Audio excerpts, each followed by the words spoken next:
Você vai ouvir agora Café com ADM, o podcast do administradores.com. Apresentando Leandro Vieira.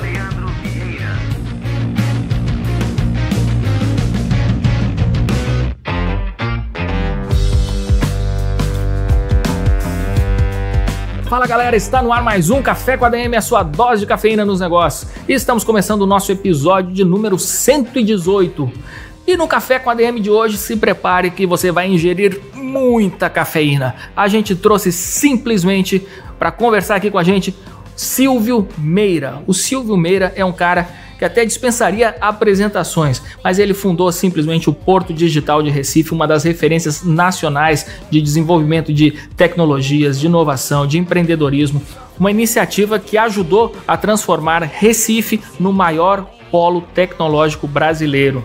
Tenho certeza que você está pensando aí no Vale do Silício, pois o Vale do Silício brasileiro é a cidade de Recife. E hoje a gente vai entender qual foi a gênese dessa transformação da cidade de Recife em um polo tecnológico, contada por um de seus principais protagonistas. Daqui a pouquinho no Café com ADM. E essa semana eu recebi o presidente do Conselho Federal de Administração, o administrador Mauro Kreutz, numa live no Facebook. Foi a nossa primeira live e foi um bate-papo super produtivo. Um dos pontos abordados nessa entrevista foi essa tragédia, esse crime, como bem classificou o Conselho Federal de Administração, que ocorreu na cidade de Brumadinho. E é esse trecho que a gente vai passar aqui para vocês agora no nosso quadro Somos ADM. Vamos lá.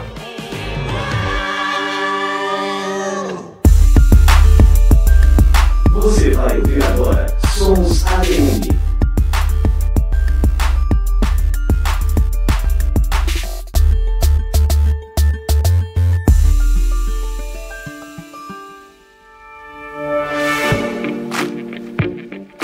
O Simão Marins, ele levanta uma questão que eu acho que é a questão mais importante, eu acho que deixa extremamente evidente a importância da administração e das responsabilidades do administrador. Acho que todo administrador ele tem que estar consciente com relação às suas responsabilidades como administrador. E é sobre essa situação que ocorreu em Brumadinho. Ele fala o seguinte: temos ali um caso que envolve diretamente a administração da empresa. Como é que o Conselho Federal de Administração se posicionou, tem se posicionado e como é que enxerga essa questão? Eu gostaria de convidar o colega a entrar no site do CFA, foi amplamente divulgado em todas as mídias sociais do Conselho Federal e do Sistema, uma nota oficial que nós fizemos imediatamente após essa tragédia criminal, vamos dizer assim. A gente primeiro se solidariza, claro, com as famílias, mas nós tratamos isso de uma forma absolutamente dura. Por isso nós entendemos que isso foi um crime, porque quando eu já tenho uma tragédia anterior, que já foi um indicativo, e havia indicativos de que pudesse acontecer uma outra tragédia dessa natureza, isso tem uma impunidade gravíssima por trás e, obviamente, que isso se remete à própria gestão da empresa, que deve ser sim penalizada, não obstante isso, não trazer mais as vidas de volta e nem a recuperação do meio ambiente. Até a nota fala claramente de que a vida e o lucro precisam caminhar e crescer em harmonia.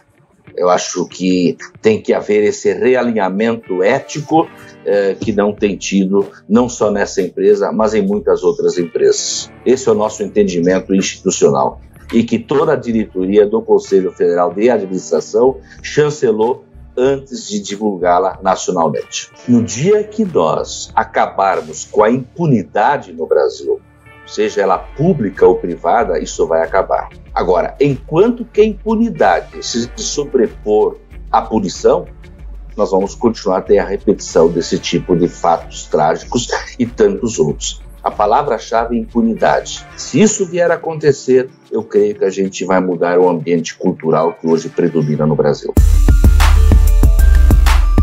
Você ouviu Somos ADM.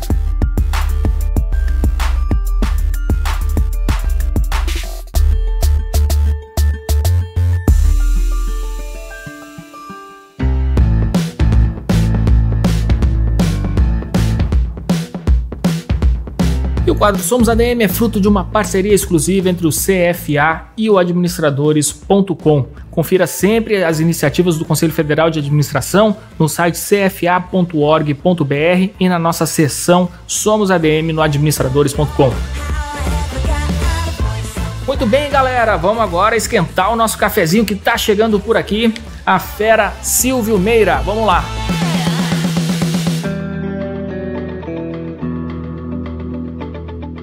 Uma das principais referências do Brasil quando o assunto é inovação, o cientista, professor e empreendedor Silvio Meira é responsável por uma série de iniciativas que têm incentivado e viabilizado o empreendedorismo de alto impacto no nosso país.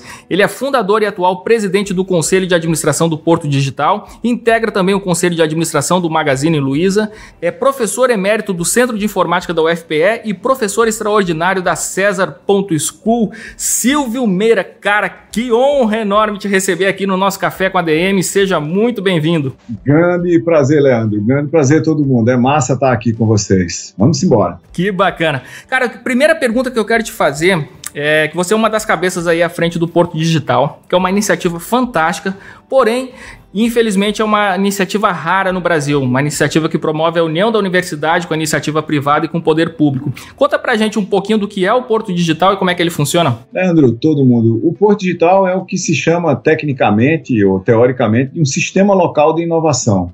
Ele é uma geografia, né, um lugar que tem um conjunto de instituições, um conjunto de regras e, no caso do Porto Digital, até leis que regulam o que é feito lá. O Porto Digital é a política pública para a promoção de competências e habilidades e negócios digitais do estado de Pernambuco. A gente é uma lei, e na cidade do Recife a gente também é uma lei municipal, e tem um conjunto de organizações, quer dizer, você tem um lugar, as instituições, né, as regras de como é que aquela coisa funciona, e as organizações. A organização que fundou o Porto Digital é uma OS, uma organização social, chamada Núcleo de Gestão do Porto Digital, que é esse lugar aí onde eu sou presidente do Conselho de Administração. O que um sistema local de inovação faz?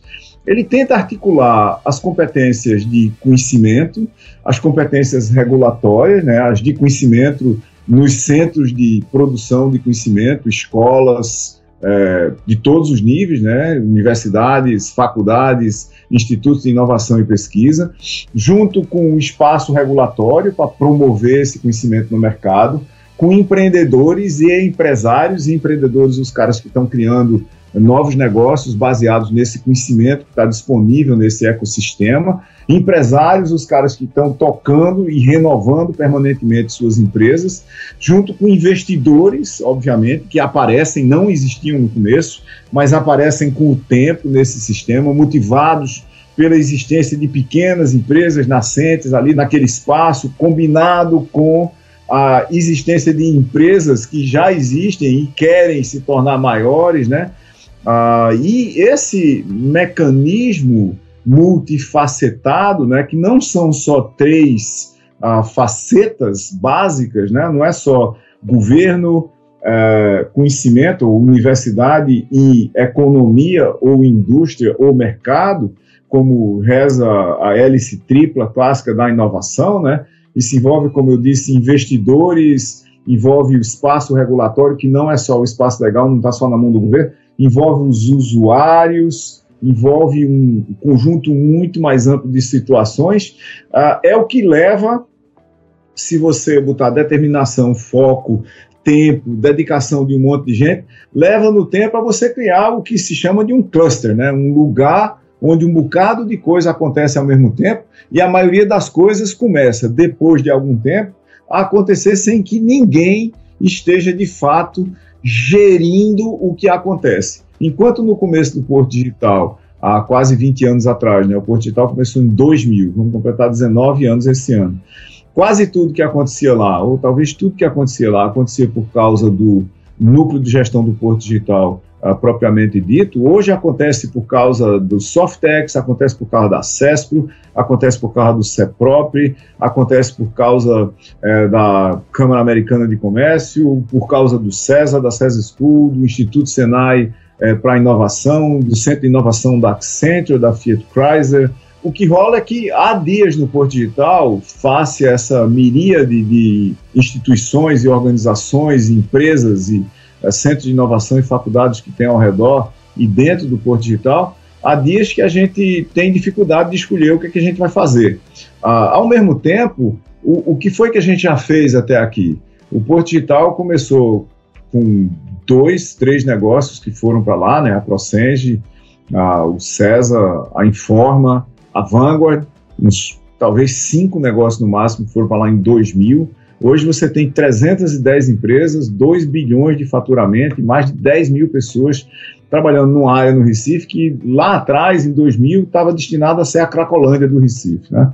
O Porto Digital é um processo de renovação urbana também, é um processo de recuperação do centro histórico do Recife, onde a cidade foi fundada em 1535.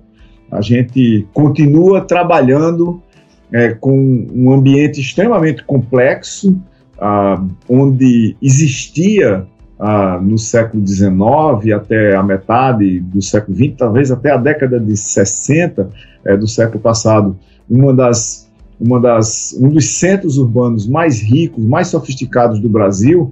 O processo de globalização combinado com nacionalização, com essa coisa de ocar, né, de esvaziar os centros das grandes cidades brasileiras, mesmo processo que aconteceu no Rio, em São Paulo, em Salvador, em todo canto, em Fortaleza, fez com que Recife sofresse muito mais do que a média dessas grandes cidades brasileiras, porque Recife tinha um centro efetivamente muito rico no passado, com sede de muitos bancos, de bolsas de valores, de muitas empresas locais de caráter nacional, assim por diante, que desapareceram todas na prática. E é impressionante, assim, você falando, a gente observa, isso assim fica claro, que os benefícios que são gerados pelo Porto Digital, como você bem falou, eles não se limitam à questão do ecossistema empreendedor, eles acabam se espalhando por toda a sociedade.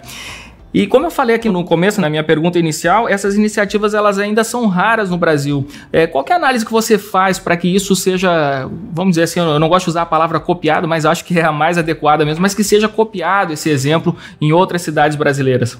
André, eu acho que primeiro leva tempo. Muito provavelmente há iniciativas como o Porto Digital, que estão hoje no seu estado primeiro, segundo, terceiro, em vários lugares, alguns na parte de concepção, outros na parte de protótipo, outros na parte de experimentação. O Porto Digital passou por todas essas partes na sua história de quase 20 anos, mas o fato é que é muito difícil no Brasil você articular no longo prazo a iniciativa privada com o terceiro setor, com a universidade, com o governo, com o Estado. O Estado, aqui no caso da gente, a gente tem uma articulação que perpassa a federação, o governo estadual e o governo municipal. Isso é muito difícil de fazer e exige décadas, e exige décadas em qualquer lugar do mundo, sabe? As pessoas olham às vezes para o Silicon Valley e dizem, o Silicon Valley é um lugar mágico que apareceu de uma hora para outra. Mas isso não é verdade. A primeira empresa do Silicon Valley, que é a Hewlett Packard, a HP, ela foi fundada lá mesmo em 1948. E a gente veio ter notícia do Silicon Valley, fora do Silicon Valley, no começo da internet, em 1995, isso é quase 50 anos depois. As pessoas começaram a fazer excursões para ver o que era que estava acontecendo no Silicon Valley, basicamente quando a vasta maioria dos professores universitários e pesquisadores da área tinha deixado de ir ao Silicon Valley, que foi há 10 anos atrás, basicamente. Então, hoje, só para a gente comparar, né, os maiores centros de inovação do ponto de vista de tecnologia de informação no mundo não estão necessariamente nos Estados Unidos. Está todo mundo olhando para Shenzhen, para Hangzhou, para Xangai, na China. Daqui a talvez 10 anos, um monte de gente vai dizer, eita, começou a acontecer alguma coisa na China. Não começou a acontecer alguma coisa na China. Estão acontecendo coisas na China e coisas fantásticas há mais de 10 anos. É porque leva tempo para quem é de fora perceber o que está acontecendo. No caso do Brasil, voltando ao miolo da sua pergunta, eu vou voltar ao miolo da minha resposta. Articular Estado, a iniciativa privada, universidades quase que sempre públicas, que são órgãos extremamente complexos, difíceis de você lidar com eles, por causa da complicação institucional envolvida, investidores e empreendedores. É muito difícil, leva tempo, e tem pouca gente disposta a fazer isso. Aqui no Recife, talvez a gente tenha feito, porque a gente tinha chegado num estado de depressão tão grande na década de 90, né, basicamente quando a cidade desidratou e teve a época mais violenta, a época mais pobre, a época mais depressiva, literalmente, do Recife, que a gente tinha que tentar coisas que tinham uma baixíssima probabilidade de dar certo, mas que, se dessem certo, teriam um grande potencial de retorno. E o Porto Digital foi uma dessas coisas que foi tentada naquela época e que 20 anos depois começa a mostrar resultados. Ao mesmo tempo, não é uma obra acabada. O Porto Digital, para ele ser uma coisa sustentável, para ele ser uma coisa que roda sozinha, para ser uma coisa que não precisa de um núcleo de gestão do Porto Digital, e não precisa de incentivo e trabalho permanente das outras organizações do setor, que eu já mencionei, como Softex, Acesco, CEPROP e tantas outras, ele precisa de mais 20 anos de trabalho profundo ali no centro do Recife, para que, de repente, a gente possa liberar e dizer, bom, agora o nível de riqueza institucional, de interações, de transações, de conexões que o ecossistema tem, é tão grande, é tão denso, é tão amplo, é tão profundo que a gente pode liberar que ele vai sozinho. E aí, eu acho que mais uns 20 anos a gente estará nesse estágio. Se a gente olhar de lá desses 20 anos para trás, terão sido 40 anos para botar essa coisa em pé, sozinha, sustentável. É difícil fazer.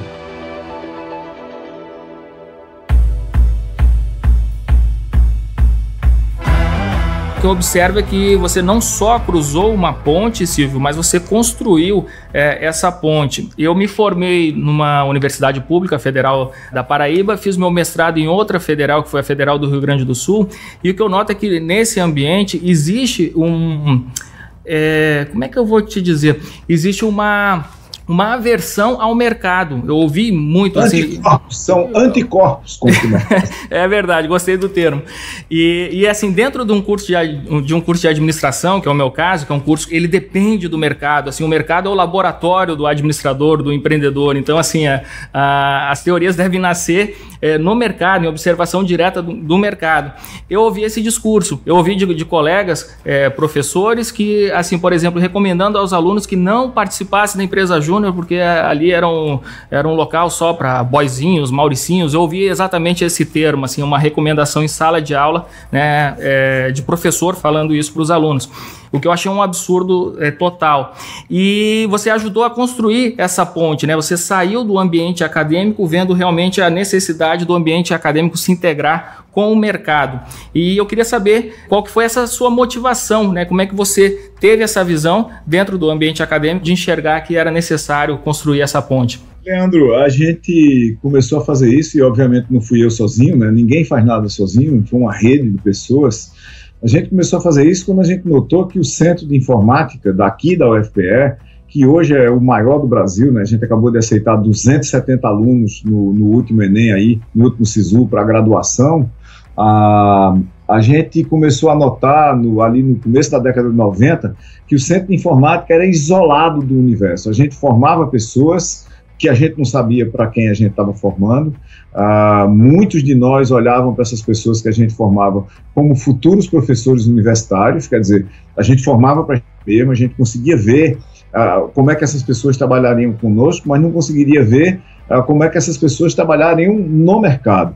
E exatamente por causa disso, por essa desconexão com o mercado e com o mercado local, um número muito grande de pessoas que a gente formou, proporcionalmente, né, começou a sair do Recife para ir para São Paulo, para ir para o exterior, ali no começo da década de 90. Isso levou a gente como um primeiro passo, no caso foram Fábio Silva, que hoje ainda é professor no Centro de Informática da UFPE, Mark Kaufmann, que é empreendedor na Informa Software, e eu mesmo, nós fundamos um negócio chamado CESA, Centro de Estudos e Sistemas Avançados do Recife, cesa.org.br, cujo papel era atrair para Recife problemas complexos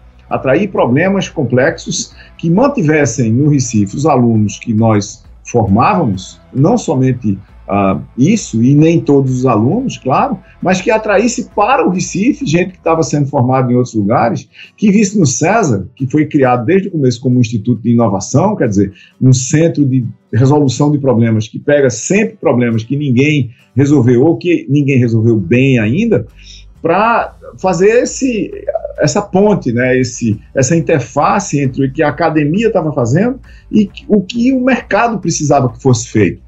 Porque você não pode, e não pode em lugar nenhum do mundo, você não pode supor que você vai pegar um problema objetivo que tem que ser resolvido, transformado num produto ou serviço que uma empresa tem e você entregar para a universidade e resolver. Esse não é o papel dela.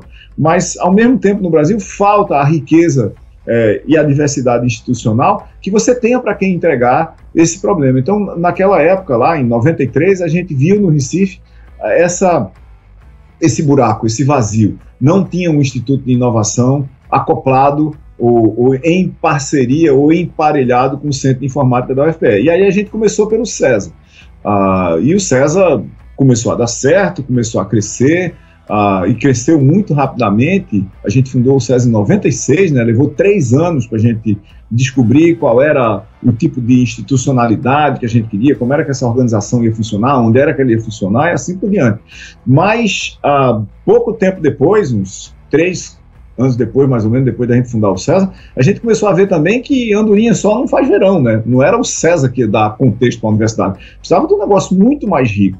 E a abertura da gente lá no César e no Centro de Informática para conversar com outros agentes na sociedade que estavam tentando fazer outras coisas, por exemplo, com o Softex, né, com a Associação de Empresas de Software, com empresários, com o governo, foi que levou à concepção do que veio a ser o Porto Digital, né? Esse ambiente muito mais amplo, que acabou fazendo outra mágica no Recife. Aqui em Recife, hoje, você tem pós-graduações em informática, talvez em 10 universidades, você tem doutorados na UFPE e sendo abertos em outras universidades, você tem cursos de graduação na área de computação, sistema de informação, ciência da computação, engenharia da computação, jogos digitais, assim por diante. São quase 30 cursos de graduação e você tem, no momento, 10 mil pessoas trabalhando no Porto Digital e 700, 800, 900 vagas em aberto o tempo todo. Quer dizer, a gente chegou num ponto em que, se o nosso problema no passado era que as pessoas que se formavam iam embora, hoje é que não só as pessoas que se formam não dão conta, mas a gente precisa atrair cada vez mais gente de fora para fazer com que esse cluster, que já é grande, se torne muito maior. O Porto Digital tem esse potencial de ser um lugar onde tem 20, 30, 40 mil pessoas trabalhando. E quando você olha para capitais brasileiras como um todo, né, principalmente capitais extremamente densas e pequenas como Recife, Recife é uma das capitais de menor área física no Brasil, não tem lugar na cidade do Recife para você colocar indústria, por exemplo, para colocar um parque aquático como o Beach Park em Fortaleza. O Recife tem uma área extremamente pequena, então a única coisa que pode dar certo em Recife é trabalho de conhecimento, é educação, é saúde, é ciência e tecnologia, é tecnologia de informação, software, jogos e assim por diante. Então a gênese dessa coisa toda passa por isso. Fantástico, cara, é impressionante. É impressionante todos os resultados, todos os números, né? E o que é interessante é que as pessoas que estão escutando aqui o Café com ADM podem tomar esse caso de sucesso do Porto Digital como exemplo para ser replicado aí nas suas cidades, né? Exatamente.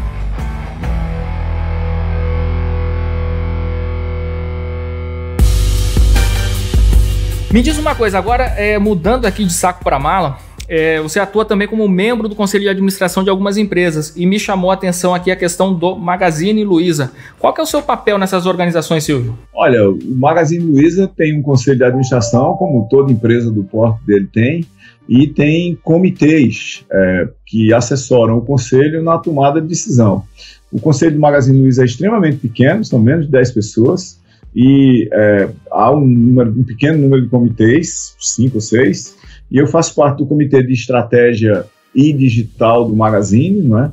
E do Conselho como um todo. Numa organização do tamanho do Magazine Luiza, com a quantidade de clientes que tem, o papel de um conselheiro e os conselheiros têm as suas especificidades e suas competências, né? Então você tem gente que tem especialidade em pessoas, gente que tem especialidade em mercado, gente que tem especialidade em varejo, gente que tem especialidade em governança, gente que tem especialidade em mercado de capitais, né? O papel do conselheiro nesses lugares é, de uma certa forma, guiar ou ajudar a guiar a tomada de decisão pelos executivos. Um conselho que funciona, numa organização que funciona, o conselho não toca o negócio. O conselho se reúne com alguma frequência, no caso do Magazine Luiza, é basicamente uma reunião a cada 45 dias, mais ou menos, umas 8 reuniões por ano, onde a gente discute o estado do mercado, das tecnologias que a gente usa, das tecnologias que a gente podia estar usando, as oportunidades, as estratégias para dar conta disso e, de uma certa forma, ou valida, ou provoca, ou auxilia o corpo executivo do Magazine a tomar a decisão. Isso, obviamente, não acontece só no Magazine Luiza, né? Eu também estou no conselho da CIT, por exemplo, que é um grande, mega negócio de software baseado em Campinas e que tem uma rede global de negócios no Japão, nos Estados Unidos, na China, e o problema é exatamente o mesmo. Como é que o conselho orienta, ou valida, ou desvalida, ou provoca os executivos a tomar decisão, ou tomar decisões, na realidade, continuamente para o desenvolvimento e evolução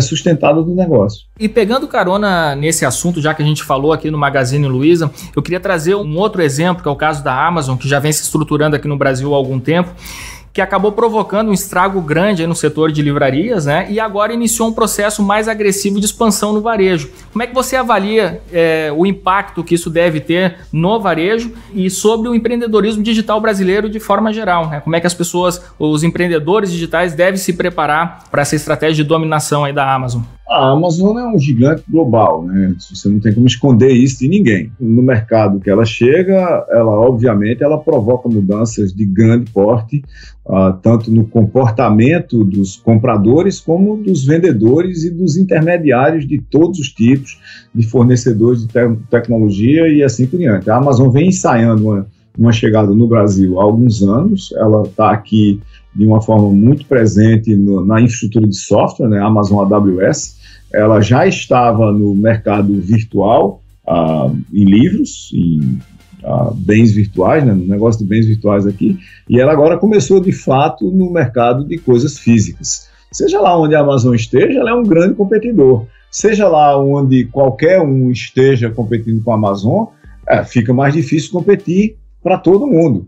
Mas competição sempre foi bom, competição nunca foi ruim, né? Falta de competição em qualquer mercado que a gente pense é o que leva normalmente no médio prazo à estagnação, a monopólios indesejados, a um serviço de menor qualidade prestado a todo mundo que está naquele mercado. Então, é muito melhor ter muita competição do que não ter competição nenhuma ou pouca competição. Do ponto de vista de quem está colocando um negócio de varejo, por exemplo, a Amazon vai afetar principalmente o varejo no Brasil, eu acho que já era o caso, e antes da chegada, vamos dizer assim, com força da Amazon no mercado, que se você vai botar um negócio de varejo, você tem que ficar muito esperto sobre onde é que você está entrando, por que você está entrando, o que é que você vai fazer. Porque o mercado de varejo digital no Brasil não é um mercado primário, vamos dizer assim. Ele já passou pelas fases iniciais, onde as pessoas estavam tentando conquistar clientes, onde tinha medo de fazer transações online, onde você comprava coisas e elas não eram entregues, porque tinha muito golpista no mercado, assim por diante. Isso já foi filtrado, já foi selecionado, e tem grandes players no mercado de varejo digital brasileiro, que são gigantes de alta performance, confiáveis, como o Magazine Luiza, como a B2W, como a Via Varejo, como a Netshoes, como N outros players que a gente consegue ver, né? Isso vem se estruturando há algum tempo, né? Não só são os grandes, aspas, players direto, mas os marketplaces que vêm desde o Mercado Livre no começo, né? E o Mercado Livre evoluiu de uma forma absolutamente impressionante nos últimos muitos anos. Hoje todo mundo também tem um marketplace como o Mercado Livre, dentro do Magazine Luiza tem um. As tecnologias mudaram significativamente, tem empresas que fornecem tecnologias para varejo digital que o fazem muito bem e são empresas brasileiras, você não precisa se socorrer de empresas globais para um grande número de facetas da sua atividade no mercado digital.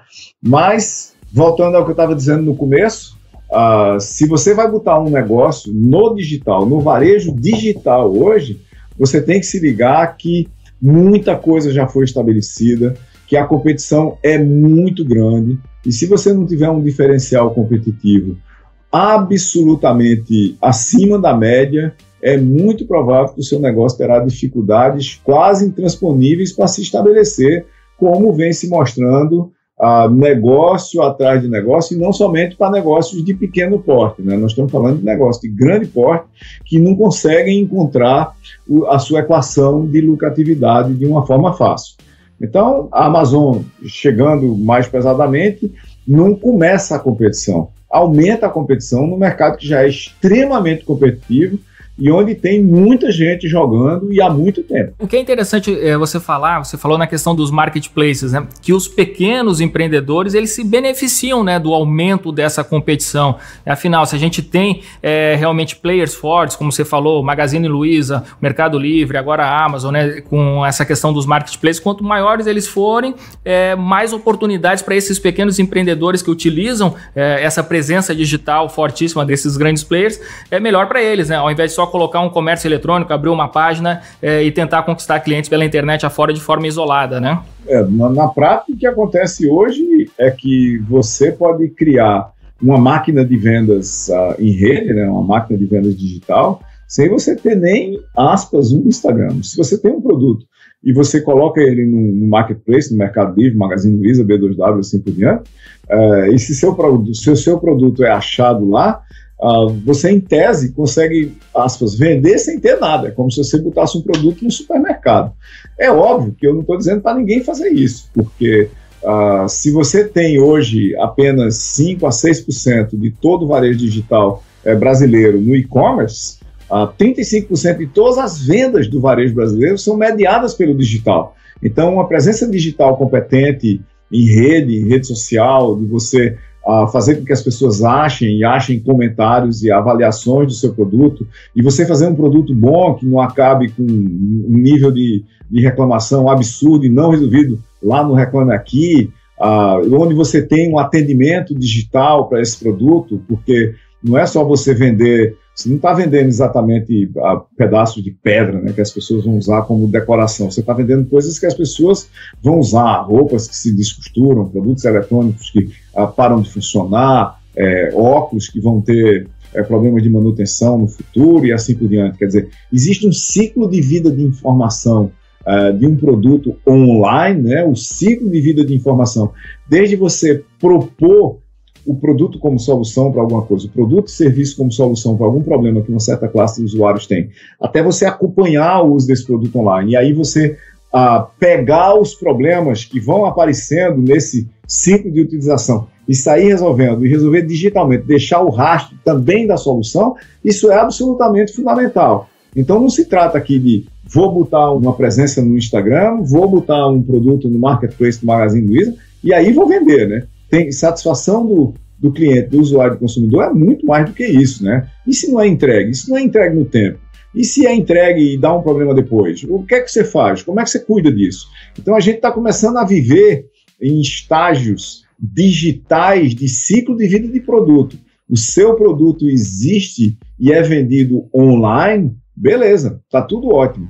Mas saiba que ele será usado online. Se ele quebrar, se ele tiver um problema, se ele precisar ser revendido e ele não funcionar nessas outras instâncias do ciclo de vida digital dele pós-venda, porque pré-venda e venda a gente tem exatamente como resolver, pós-venda é que vai acontecer a bronca que eventualmente vai destruir produtos e empresas, e destrói produtos e empresas o tempo todo, porque as pessoas só querem normalmente se preocupar com a parte mais fácil, que por mais incrível que pareça, para mim pelo menos, é você convencer pessoas a comprarem o seu produto e vender. vender no marketplace é absolutamente trivial. Eu ponho minha lista de produtos lá e toda a transação é resolvida pelo marketplace e vai ser resolvida em breve, inclusive do ponto de vista de entrega, de recall e assim por diante.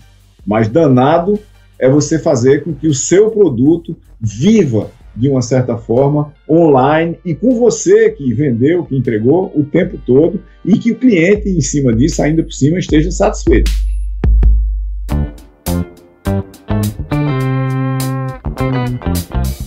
Então, assim, isso evidencia também a importância de uma gestão muito profissional, né? Muito atenta a todos esses detalhes. Exatamente. Tem uma coisa para complementar essa sua pergunta, é o seguinte: nós saímos da era da ingenuidade digital.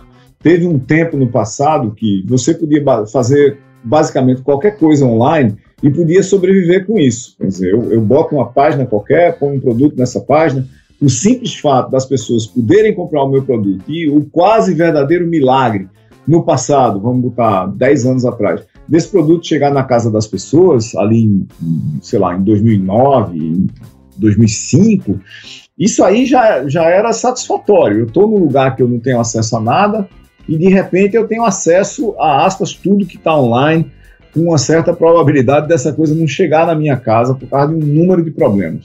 Resolvida essa parte fundamental, essa parte básica, quer dizer, todo mundo tem tudo online e o que você compra chega, a menos que você caia nesses golpes que tem por aí, vez por outra, que fazem parte do cenário, né? É o mesmo golpe da feira do interior, do cenário do centro das grandes cidades, onde historicamente todo dia saía alguém despreparado e saía alguém para dar um golpe nesse despreparado. Isso não mudou nada, existe online do mesmo jeito.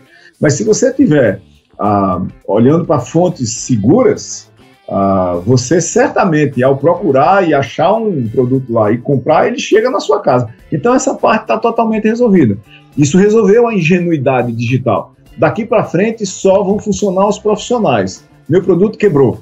Eu consigo falar online a qualquer hora do dia ou da noite e ser atendido por quem me vendeu esse produto ou por quem é responsável pela garantia dele. E ao falar com esse cara, ele resolve meu problema. E ao resolver meu problema, se o problema voltar de novo, ele resolve de novo. Se eu precisar de parte, de peças, assim por diante, eu tenho a mesma facilidade de ter partes e peças para um produto que teve um problema, que eu tive ao comprá-lo. Isso tudo passou a contar. Nós estamos entrando numa era de profissionalismo digital, onde gestão, e aí é bom estar falando de gestão aqui em ADM, né?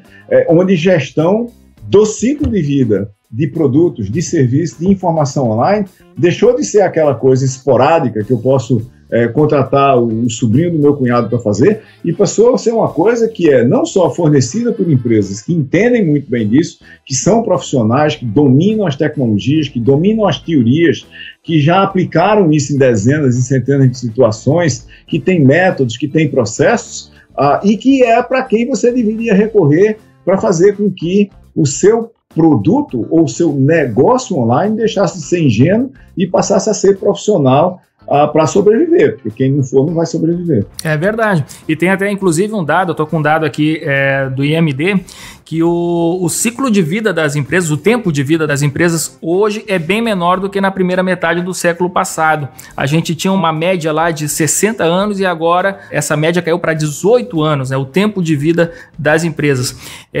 Você enxerga qual que é a principal razão disso, Silvio, dessa redução nesse tempo de vida das organizações e como é que as empresas devem atuar para justamente não serem engolidas nem pela concorrência e nem pela questão da tecnologia, que eu quero abordar também na minha outra pergunta. Deixa você responder essa aí. Eu acho que tem duas razões básicas para essa diminuição do ciclo de vida das empresas. A primeira, não é que todas morrem, para começar, né? Existem processos de fusões e aquisições muito mais vorazes e muito mais velozes nos últimos anos que faz com que empresas comprem outras muito mais rapidamente, né? Se você olhar para a lista de empresas compradas por Google, ou Microsoft, ou Amazon, nós estamos falando para cada um desses gigantes comprar uma das empresas todo mês. No caso de Google, eu acho que a média é mais de 2 empresas por mês. E por que isso é feito? Porque você, ao ter acelerado o processo de evolução tecnológica, em função do fato de que tecnologias de informação e comunicação são programáveis hoje, não é?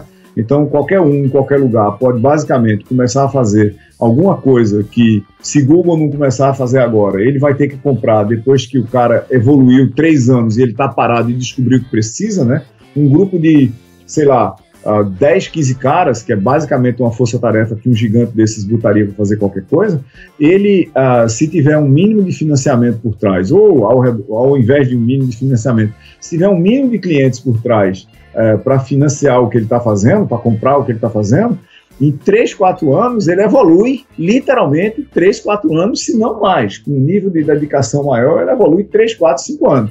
E às vezes, mesmo gigante como Google, Microsoft e outros, se não tiverem prestando atenção naquele negócio ali, vão ficar 3 anos atrasados num certo setor, num certo cenário, da própria oferta deles. A alternativa óbvia e imediata é ir lá e comprar esses caras. Então, primeiro, o tempo de vida diminui porque, ao descobrir que precisa de alguma coisa que outros têm, empresas compram esses outros e compram cada vez mais e cada vez mais rapidamente. Leva a esse processo de fusões e aquisições aí.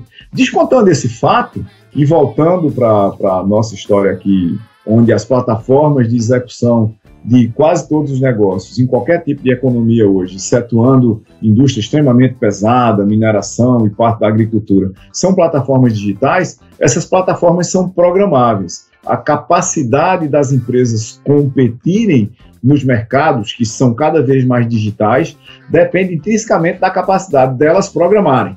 Quando elas não programam, quando elas não escrevem código, quando as plataformas delas não evoluem nas velocidades que o mercado está exigindo, eles acabam deixando de ser competitivos. E ao deixar de ser competitivos, os mercados deles vão sendo tomados por empresas ou novas que chegaram e são completamente digitais, ou por empresas antigas que descobriram como se digitalizar e estão se digitalizando numa velocidade muito grande. O Magazine Luiza, por exemplo, é uma empresa que tem mais de 60 anos, mas talvez seja a empresa que se digitalizou mais rapidamente no mercado brasileiro de varejo nos últimos 10 anos. Nós não estamos falando de uma empresa que começou do zero e montou uma operação completamente digital. Nós estamos falando de uma empresa que tem sistemas, padrões, governança, filosofia, de uma empresa que foi criada na década de 50 do século passado e que fez um processo de transformação digital monumental para competir digitalmente no mercado que mais evoluiu depois de finanças e tecnologia propriamente dita no Brasil. Esses gigantes digitalizados, que se tornaram digitais, como o Magazine Luiza, passaram a ter também eles suas estratégias de aquisição. E isso leva a gente de volta para o caso anterior. Se você olhar o que está acontecendo, o Magazine Luiza comprou recentemente a Softbox, que é uma empresa que faz sistemas de informação para varejo. Quer dizer, de repente, a velocidade de evolução do próprio Magazine Luiza, ela depende do Magazine Luiza olhar para setores e cenários de negócio e adquirir assets, adquirir infraestruturas, serviços que vão fazer com que ele ande ainda mais rápido do que ele já está andando. Então, essa é a combinação de tudo isso. Há varejistas que são completamente analógicos, que dependem exclusivamente de lojas e que a única coisa que tem de informática nas suas operações é a digitalização do estoque, da nota fiscal, do processo de compra, da folha de pagamento. Sim, há no Brasil e no mundo inteiro. Esses varejistas têm um lugar no mercado hoje? Sim, talvez tenham durante muito tempo. Eles conseguirão sobreviver num mercado futuro, onde quase tudo vai ser digital? Eu duvido muito. Eu quero aproveitar a tua presença aqui no nosso Café com a ADM, porque não é todo dia que a gente tem Silvio Meira aqui no nosso podcast. E aí eu queria te perguntar uma coisa. Você falou uma coisa que me chamou a atenção, por exemplo, no Magazine Luiza, que agora adquiriu uma empresa de software. E durante muito tempo, na literatura de administração, no conselho de pessoas bem-sucedidas no ramo de administração, de empreendedorismo, enfim, o foco sempre foi um mantra, né, que toda empresa deveria seguir, saber qual que é a sua atividade principal e seguir esse foco, não desviar nas oportunidades que surgem aí no meio do caminho. E o que a gente observa hoje em dia é que essas grandes empresas, elas têm um movimento contrário, elas têm um negócio principal, mas sim, elas estão abraçando oportunidades que estão ali ao seu redor, como esse caso aqui do Magazine Luiza com uma empresa de software. Como é que você enxerga isso no impacto na gestão, realmente? Assim, a questão do foco no seu negócio, ela perdeu um pouco o sentido? A gente deve desfocar um pouco mais agora para aproveitar mais oportunidades? Como é que você enxerga? Eu acho que não. Eu acho que o Magazine Luiza aí está 100% no foco. A aquisição da Softbox é 100% no foco do Magazine Luiza. O que acontece é que, de repente, empresas começam a ser vistas como plataformas, tá certo? Do ponto de vista do Magazine Luiza, a única possibilidade de uma empresa do setor de e-commerce evoluir na velocidade do mercado e até formar uma parte do mercado futuro depende intrinsecamente da velocidade dele escrever software, certo?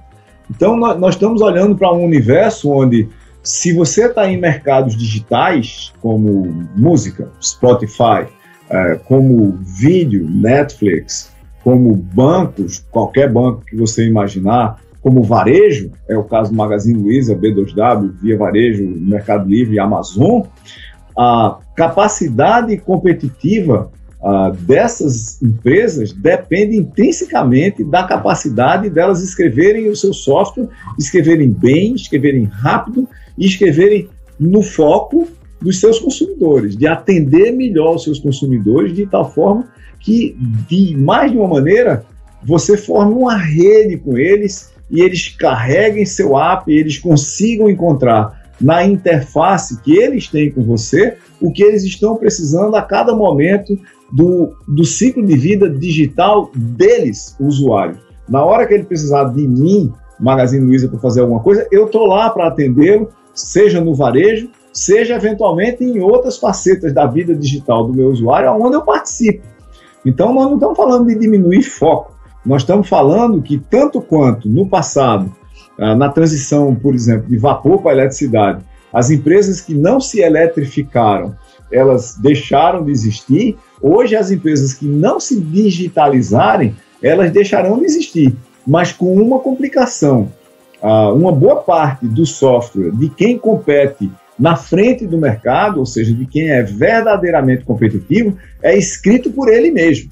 A gente podia dizer que são diferenciais competitivos únicos. Eu não posso terceirizar, não posso chamar um terceiro, outra galera, para escrever o meu software num número suficientemente grande de facetas do mercado onde eu atuo. Alguns deles que são commodity, é claro que eu não vou escrever, é claro que eu vou usar provedores globais, mas tem coisas que só eu posso fazer para que eu consiga competir naquela faceta. Eu não posso usar o de um terceiro que vai evoluir numa velocidade muito menor e para lugares para onde eu não necessariamente quero ir. E me diz uma coisa, para a gente terminar, a gente está focando muito na questão do movimento empresarial, né, do movimento empreendedor, mas da questão individual das pessoas, né, as pessoas que estão nos escutando, que estão preocupadas com o futuro. Existe uma crescente automação de várias atividades profissionais e também um desenvolvimento muito grande da inteligência artificial, né, e a gente pode, assim, alguns especialistas aí estão prevendo um apocalipse de empregos, né, diz que vai surgir uma nova classe social, que é a classe social dos inúteis, né, pessoas que não conseguem permanecer ocupadas devido justamente a essa questão da competição com a inteligência artificial. Como é que você enxerga o futuro dos empregos e do trabalho? Olha, só por acaso, foi sobre isso que eu tuitei no... Estamos em sintonia aqui. É uma mega coincidência, foi sobre isso que eu tuitei. Então, lá em @SRLM no Twitter, eu mencionei hoje um estudo sobre profissões no Brasil feito pelo pessoal da Universidade de Brasília, usando a RAIS como base, né, a relação de ocupações e empregos no Brasil. Eles analisaram 2.600 ocupações, Leandro, e eles dizem que 25 milhões de trabalhadores formais brasileiros, isso é 57% da força de trabalho formal do Brasil, estão com suas vagas com uma probabilidade muito alta, ou seja, acima de 80%, ou alta, entre 60% e 80%, de automação durante os anos 2020. Quer dizer, 57% da força de trabalho formal do Brasil tem uma probabilidade gigantesca, acima de 60% para mim já é uma probabilidade gigantesca, mas acima de 80% é ainda mais preocupante, de ter os seus trabalhos, de uma certa forma, deslocados. Isso é o termo de um outro estudo que eu também mencionei hoje. Deslocamento do trabalho é alguma coisa mais ou menos do seguinte tipo: tem alguma coisa que você fez ou faz, e é muito competente nisso, que de repente é informatizada, quer dizer, que é totalmente automatizada por um conjunto de sistemas físicos e virtuais. Eventualmente a gente está falando só de software fazendo o que você fazia, mas podemos estar falando de software combinado com hardware, que é o caso, por exemplo, de carros autônomos, né? Carros autônomos vão mudar dramaticamente o universo de trabalho de muita gente, como motoristas, né? Se os carros são autônomos, eu não preciso mais de motorista. Mas não é só isso. Eu não preciso de motorista, eu não preciso de escola de motorista, eu não preciso de Detran para dar carteira de motorista e por aí vai, tá? Para a gente ter uma ideia aqui de qual é o tamanho da mudança de carros que o motorista implicam, a maioria dos carros que tem motor de muito alta potência hoje tem a sua velocidade máxima limitada, como se diz, eletronicamente, mas não é eletronicamente, a velocidade máxima é limitada por software. Se você pegar carros autônomos e conectados em rede, quem diz a velocidade máxima deles, numa cidade inteligente, é a cidade. Você entra numa rua, a cidade diz para o carro: a velocidade nessa rua agora é 30 km. Pode ser que de noite ela diga: a velocidade nessa rua agora é 50 km, porque não tem ninguém no meio da rua, é 2 horas da manhã e o carro pode andar a 50. Então, nós estamos falando também de você afetar quem faz placa do Detran, quem multa carro porque ele está na velocidade acima da velocidade normal e assim por diante. Então, carros autônomos não mexe só com o trabalho do motorista, acaba com escolas de direção, por exemplo. Então, na hora que a gente fala disso, esse outro estudo, que foi um estudo feito pela McKinsey, e é um estudo internacional, ao contrário desse estudo brasileiro que é local, mas que é parte de um conjunto de estudos que vem sendo feito no mundo sobre isso, é claro. Esse estudo da McKinsey diz que 14% das atividades de trabalho no Brasil serão deslocadas até 2030. E aí ele está olhando o trabalho como um todo, o trabalho formal e o trabalho informal. E esse deslocados, em muitos dos casos, é desaparecimento total e completo do trabalho, e não só desaparecimento de algumas facetas do trabalho. A gente tem um histórico muito ruim no Brasil de eficiência do mercado de trabalho, de performance do sistema educacional, não só para educar, mas para reeducar, e de histórico de políticas públicas, né? As políticas públicas do Brasil, elas normalmente são atrasadas, elas têm um viés errado e quando copiam de alguém, copia errado. Então nós temos uma espécie mesmo, como você mencionou, de um apocalipse, ainda por cima, porque é difícil você descrever qual é o trabalho do futuro. É muito fácil você descrever qual é o trabalho que vai desaparecer. Vamos pegar call centers, por exemplo. Para a gente aqui do Café com ADM, quem se especializou em administrar call centers tem que procurar imediatamente outro trabalho, porque ou outro conjunto de competências e habilidades, melhor dizendo, porque call center é um dos conjuntos de atividade, é um dos mercados que vai desaparecer completamente, está sendo totalmente informatizado. Aí não desaparece só o trabalho do call center, aparece o trabalho da gerência de primeiro nível, da gerência de segundo nível, o mercado desaparece. É muito fácil a gente descrever isso, mas é muito difícil você descrever o trabalho que vai aparecer. Né? Imagina que a gente tivesse, sei lá, em 1900, e você fosse explicar para um lavrador da época o meu trabalho, por exemplo, de engenheiro de software. No futuro vai ter umas máquinas, as máquinas serão programáveis, os programas serão escritos em linguagens de programação, que é uma espécie de poesia concreta que essas máquinas vão executar. Aí vai ter uns caras que vão trabalhar nos escritórios grandes, ou às vezes na casa dele, porque vai ter uma internet, e esses caras vão escrever essa poesia concreta que essas máquinas executam e vão ser chamados de engenheiro de software. Ninguém ia acreditar nisso, tá certo? No entanto, tem 10 mil desses caras no Porto Digital, né? 10 mil junto com designers, managers e assim por diante. Esse é que é o ponto da gente. Quer dizer, de repente, está acontecendo uma transformação gigantesca, talvez a maior transformação de todos os mercados, inclusive o mercado de trabalho da história da humanidade, é certamente maior do que a transformação da agricultura, é maior do que a transformação da Revolução Industrial, é maior do que a própria transformação do começo da Revolução de Informação, ali na década de 70, ou na década de 60 até a década de 80, onde computação criou mais trabalho. Computação não destruiu nenhum trabalho, mas criava trabalho o tempo todo. Criou, por exemplo, o trabalho de digitador, que foi um trabalho que já foi criado e já desapareceu nesse universo dos trabalhos criados por computação, das ocupações criadas por computação. Dessa vez a gente tem, à medida que a gente atinge um certo patamar mínimo de alta performance das tecnologias de informação, comunicação, controle, robótica está aí nesse departamento, e suas aplicações, a gente vai ter um conjunto radical, muito grave, profundo de mudanças no universo do trabalho e do emprego nesses próximos 20, 30 anos. Eu ficaria muito preocupado com isso se eu fosse um gestor público, se eu tivesse em começo de carreira em qualquer área, se eu tivesse indo estudar agora qualquer coisa. Só tem uma coisa certa para mim, é que seja lá o que você estiver fazendo, seja lá que profissão você estiver, de médico a psicólogo, de psicanalista a engenheiro, é que você vai ter que aprender a programar. Se eu fosse qualquer um de nós que ainda não sabe programar, eu começaria a aprender a programar agora. Show de bola! Esse é o recado do Silvio Meira. Ô Silvio, só pra turma te acompanhar, grudar em ti aí, me passa aí os teus redes sociais, onde você tá produzindo conteúdo, pra galera acompanhar o teu trabalho. Eu tô no Twitter em SRLM, @SRLM, e eu tô no LinkedIn como Silvio Meira. É só me procurar lá que vocês acham. Todo dia eu publico uma coisa no Twitter, e vez por outra eu também publico no LinkedIn, mas com menor frequência porque eu uso mais espaço lá. Mas todo dia no Twitter eu publico uma coisa que eu estou lendo agora, ou acabei de ler, e porque é que eu acho que ela é relevante. Ou então eu publico algum link sobre alguma coisa que eu acho que eu deveria ler, mas ainda não tive tempo de ler. Então meu Twitter é cheio de links para as coisas com as quais eu estou preocupado, que são tecnologias de informação, comunicação, seus impactos para as pessoas, na sociedade, na economia, e os problemas e os processos de criatividade, inovação e empreendedorismo nos negócios. Muito bom. Pô, Silvio, muito obrigado aqui pela participação no nosso Café com a ADM. E como a gente está pertinho, você está em Recife, eu estou em João Pessoa, vamos marcar agora um café presencial, beleza? Café real, não só com a ADM, para a gente falar da vida e do momento e das possibilidades e oportunidades. Foi um prazer estar com você aqui, Leandro, e até breve. Até breve, até a próxima. Um abraço.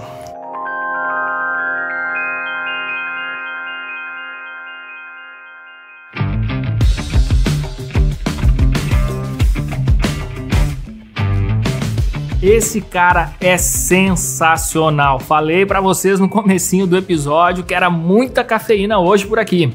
Silvio Meira, uma das mentes mais iluminadas do Brasil, é tanta luz que serve até como um farol para a gente se guiar e navegar nesses mares de incerteza que é o nosso mundo atual. Acho que uma das melhores definições do Silvio Meira quem deu foi o Marcelo Taz. Ele disse o seguinte: trata-se de um homem com a virtude da absoluta generosidade com conhecimento. Que cada um de nós, participantes deste momento de mudanças rápidas e radicais, as maiores da história humana, saibamos reconhecer, processar e compartilhar essa virtude rara do cabra. Então, aproveitando aqui essa definição perfeita sobre o Silvio Meira, feita pelo Marcelo Taz, a gente termina o nosso Café com a ADM de hoje, prometendo na próxima semana mais cafeína para vocês, beleza? Então até a próxima semana com mais um Café com a ADM, a sua dose de cafeína nos negócios. Até lá!